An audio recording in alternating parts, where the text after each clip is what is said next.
Hi everyone. So last month I went to Atlas Stationers for the DIY Sport Kaweco event. And while I was downtown, I also went to the Chicago Cultural Center and the Art Institute. So I thought I'd kind of share what the event was like and then the spreads that I did for that day. This was my first DIY Kaweco event, so I decided to go on the very first day, which was on a Friday, and I was kind of trying to avoid the busy weekend, but when I got there actually was already a line. I think I got there around 10:40 a.m. and it wasn't too long. It was about the length of the wall where Atlas keeps their notebooks.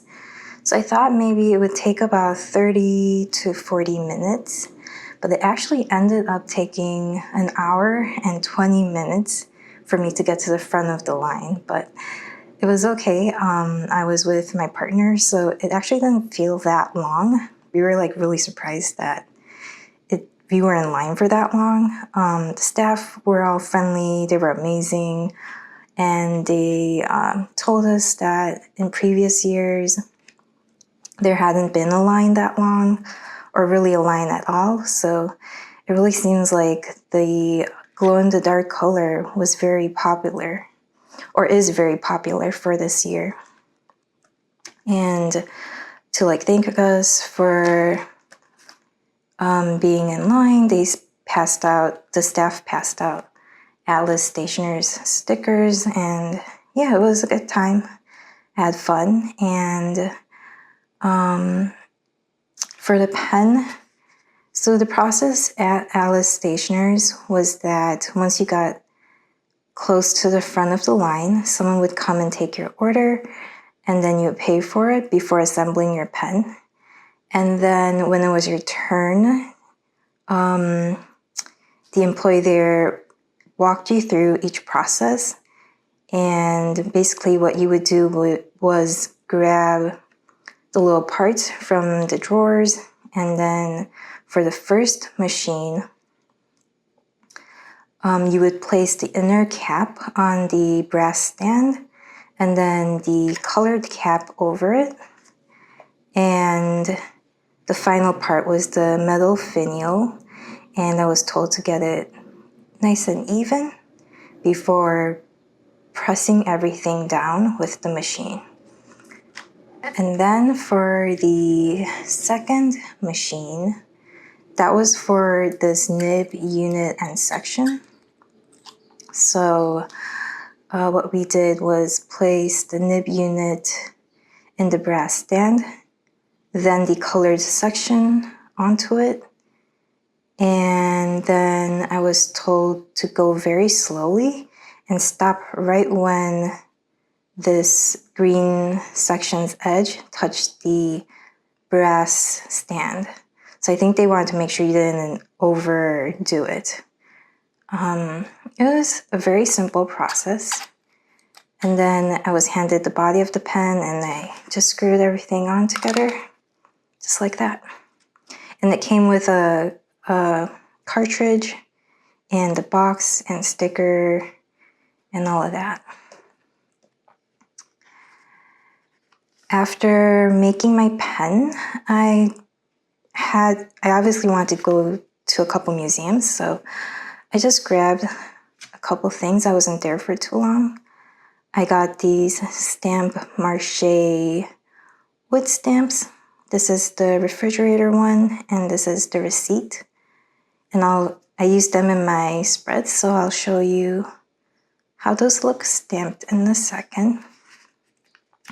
And I also brought my traveler's notebook with me, and I tried out their ink of the day while I was waiting, and also got my notebook stamped with Atlas's stamps, their self-inking stamps. So this is of the storefront, and then their logo, a little stamp. And they had multiple sizes. So this one's a little bigger of the same storefront stamp here.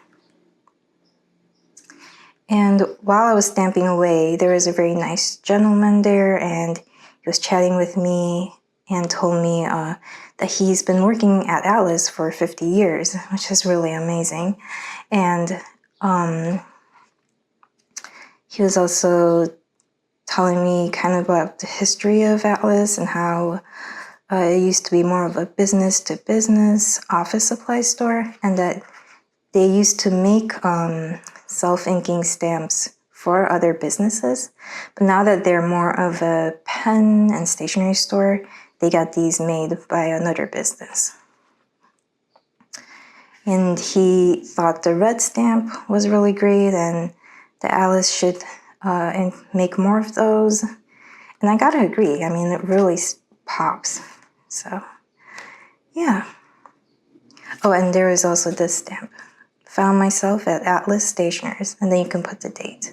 So yeah, if you go to Atlas Stationers, head over to the testing table. It's at the front of the store by the windows. They have a bunch of fountain pens, notebooks that you can try out. And they also have their stamps there. So before I went to the event, I made an itinerary here, and it was basically a schedule of our day and then things I wanted to make sure I packed. And then when I got home, I filled in the gaps here with a little bit about the DIY event at Atlas. And on this side, I did kind of a overview or highlights page, just a quick snapshot of what I did. So Atlas and then the Art Institute. I don't have anything from the Chicago Cultural Center, but that's my passport. Oh, and another thing I got at Atlas was the Midori A5 plastic cover for my notebook.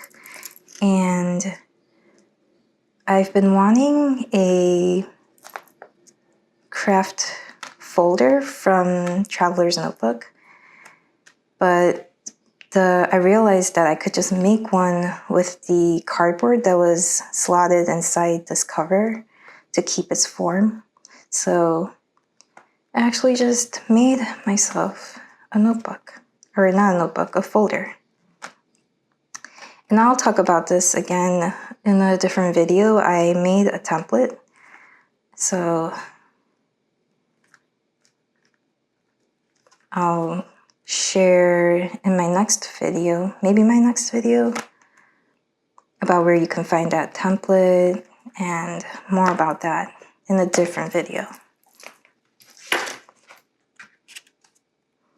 All right, so this is my all-in-one long-form journaling notebook. It's just the Midori A5 notebook. And so here I just wrote about, I made extra stamps and I just wrote about Atlas Stationers and the event. And here are the stamps, the stamp mache stamps on top. And I plan on using this for meal planning or just listing out ingredients that I need to use up. Here I used it to write out a list of everything I purchased at Atlas.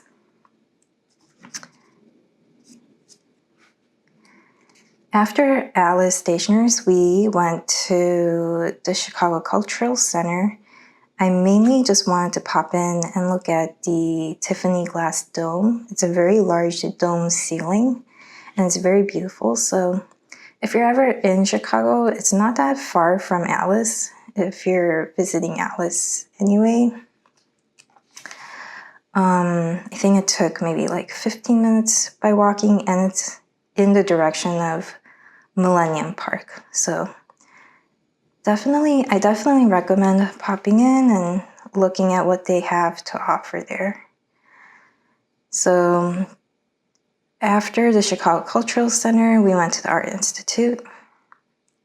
I wanted to go to look at the Korean National Treasures exhibit, and I believe this exhibit has ended now. I think it ended at the beginning of July, but I went in June.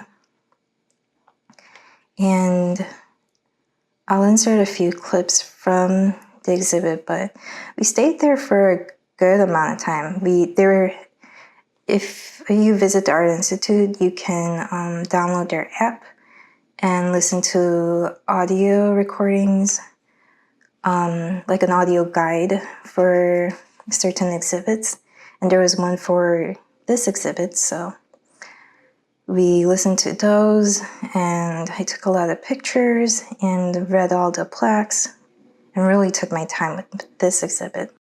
On the next page, I detailed pieces that really stood out to me from the exhibit, or at least the ones that I could kind of draw. But it was a very interesting exhibit. It had 2,000 years of art, so art spanning 2,000 years. And the oldest was from the 6th century. They were gilt bronze Buddhist sculptures. And they also had ceramics from the Joseon dynasty. And the most modern pieces were from the late 20th century. So a huge period of time. And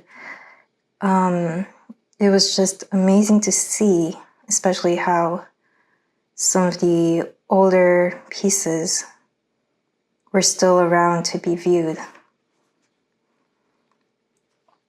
And probably my personal favorite were the ceramics, especially the Koryo Celadon.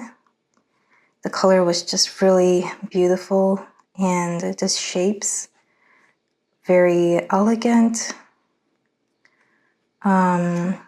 And all of these images here I grabbed from the museum guide. And I cut out the map where the exhibit was in the museum.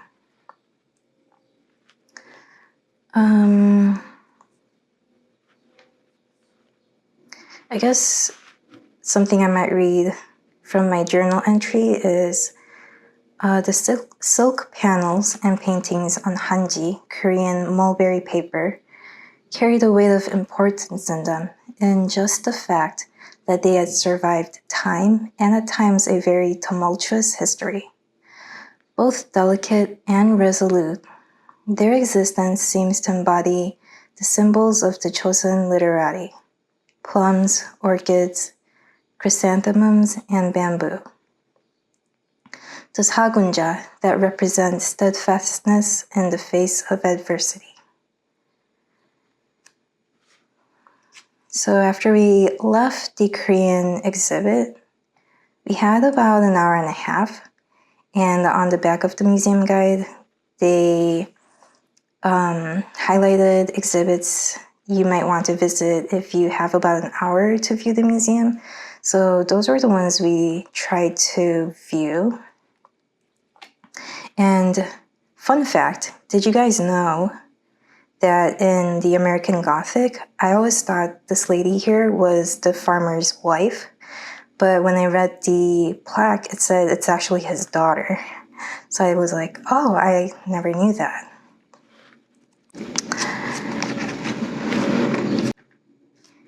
And that's about it. I just talked about other exhibits and the rest of my day here. In case you're wondering which inks I used for the spread, I used Diamine Sherwood Green for this top part here. Wearing Gold Dewy Starlight, just the ink, not the shimmer, for these blue swatches. And Kobe Strawberry Chocolate for the pink sections. All right, well, thanks for tuning in, and I hope you enjoyed seeing how I used the ephemera from the day to decorate my journal, and I hope I'll see you in the next one. Bye!